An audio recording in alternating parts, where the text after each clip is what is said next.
माननीय अध्यक्ष जी, बहुत बहुत आभार।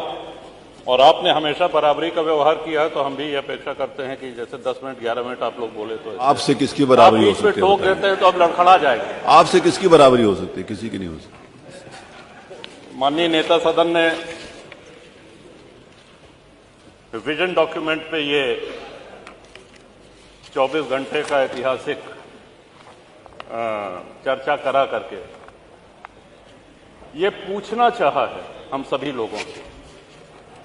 माननीय प्रधानमंत्री मोदी जी का एक सपना है कि 2047 में जब हमारा देश अपनी आजादी के 100 वर्ष पूरे कर रहा हो तो हमारा देश कैसा दिखना चाहिए, हमारा देश कैसा होना चाहिए, इस विषय में उत्तर प्रदेश विधानसभा के माननीय सदस्यों की क्या राय है, क्या सलाह है, इस निमित्त ये विशेष आह्वान किया गया है।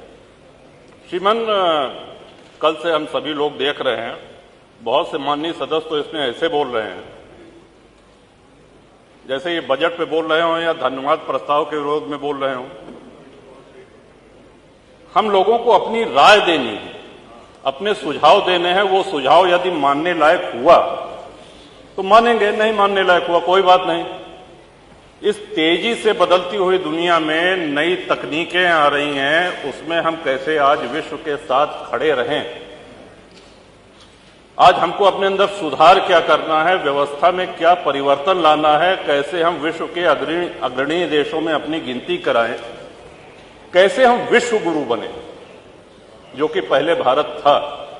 इस विषय में सुझाव देने के बजाय लोगों की आवाज आती है कि साहब 47 की बात छोड़ दीजिए, 2027 में हम आ रहे हैं। अरे कहीं मोदी जी ने कहा है क्या कि 2047 में हम ही प्रधानमंत्री रहेंगे, या नेता सदन ने कहा है क्या कि 2047 में हम मुख्यमंत्री रहेंगे? पार्टी और नेता आएगी जाएंगी, राष्ट्र का एक दृष्टिकोण होना चाहिए, एक लंबी लॉन्ग टर्म प्लानिंग होनी चाहिए ताकि हमारे देश की उन्नति हो सके और हमें विश्व के अग्रणी राष्ट्र में अपनी गिनती करा सके। इसलिए ये सदन श्रीमन, आज हमारे देश के सामने सबसे बड़ा खतरा जो बाहर से भी है और अंदर से भी है वो है आतंकवाद का। आतंकवाद इतना नित्य प्रयोग किया जाने वाला शब्द है कि हम इसको हल्के में लेने लगे। कल्पना करें, अमरनाथ जी दर्शन करने यदि कोई भक्त जाता है, बड़ी संख्या में लोग जाते हैं, 80,000 सैन्य बल लगते हैं सुरक्षा देने के लिए। क्या हम कल्पना कर सकते हैं अगर वहां सेना और सैनिक बल न हो तो जो श्रद्धालु हैं, जो दर्शनार्थी हैं, क्या वो दर्शन कर सकते हैं? उनके साथ आतंकवादी क्या व्यवहार करेंगे, और जो व्यवहार करेंगे क्या जाति पूछकर करेंगे? अभी हाल में पुलवामा हुआ है, आप सभी लोगों ने देखा है, हम सभी लोग इसके गवाह हैं। कलमा जानते हो, कलमा पढ़ो। कलमा नहीं पढ़ पाए, वस्त्र उतार करके, लिंग देख करके ये निर्धारित किया गया कि ये हिंदू है, और हिंदू देख करके मारा गया। वहां किसी ने जाति नहीं पूछी। किसी भी चीज का बंटवारा हो, चाहे वो घर का हो, संपत्ति का हो, व्यापार का हो, अगर आप बांटेंगे तो उसको कमजोर करेंगे। श्रीमान, भारत सबसे बड़ा विश्व का आबादी वाला देश है, सबसे बड़ा लोकतंत्र है, और इसका बहुत बड़ा श्रेय इसमें जाता है कि बहुसंख्यक हिंदू समाज यहां रहता है। जिन देशों में संविधान लागू है, विश्व के जिन देशों में संविधान लागू है, जहां राजतंत्र है, सुल्तान है बैठे या कोई तानाशाह है, उसकी हम बात नहीं कर रहे हैं। जिन देशों में संविधान लागू है, समय के साथ देश काल परिस्थिति के अनुसार संविधान में संशोधन होते रहते हैं। लेकिन जिन देशों में संविधान लागू है, क्या कहीं उसका प्रिएम्बल, क्या कहीं उसकी प्रस्तावना बदली गई है? विश्व में एक भी देश ऐसा नहीं है जहां प्रस्तावना ही उठा के बदल दी जाए। संविधान शिल्पी बाबा साहब अंबेडकर, संविधान सभा के अध्यक्ष बाबू राजेंद्र प्रसाद, पंडित जवाहरलाल नेहरू, सरदार पटेल, सरोजनी नायडू जी, कृपलानी जी, ऐसे ऐसे विद्वानों ने मिलकर के हमारे संविधान की रचना करी और उसकी प्रस्तावना को ही 1976 में इमरजेंसी में, आपातकाल में, एक झटके में, जब देश में लोकतंत्र नहीं था, बदल दिया गया। इवन बाबा साहब अंबेडकर उस वैद्य की तरह हैं जो एक बहुत बड़ा वैद्य कोई औषधि दे।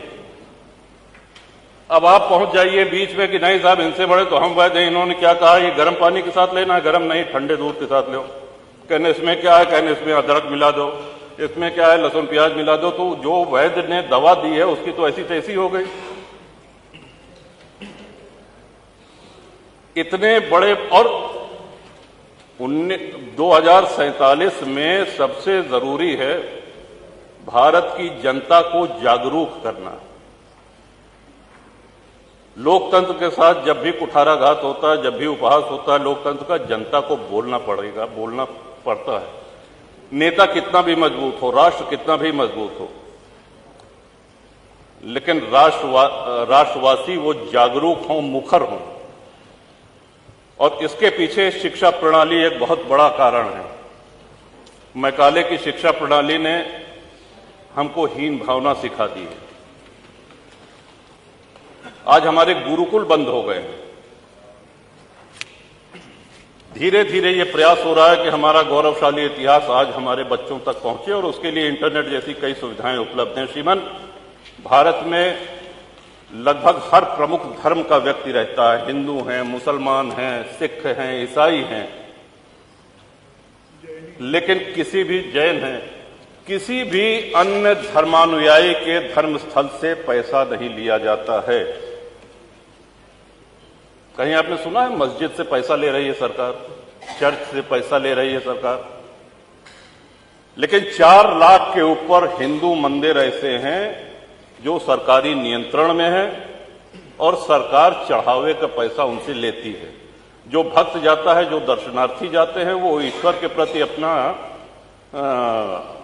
समर्पण करते हैं। सरकारी नियंत्रण मंदिरों पर से हटना चाहिए। आपके माध्यम से, इस सदन के माध्यम से अपनी ये बात पहुंचाना चाहेंगे श्रीमान। और हमारा स्पष्ट मानना है, लोगों ने जापान की तुलना करी कि साहब जापान कभी किसी का गुलाम नहीं रहा, और जापान हो, यूरोप के कई देश हो, उनके साथ सबसे बड़ा फायदा जानते हैं क्या है? उन्होंने अपने आस्तीन में सांप नहीं पाले हुए हैं। हमारे आस्तीन में इतने सांप है कि हम अपने घर के सांपों से लड़े कि बाहर के दुश्मनों से लड़े।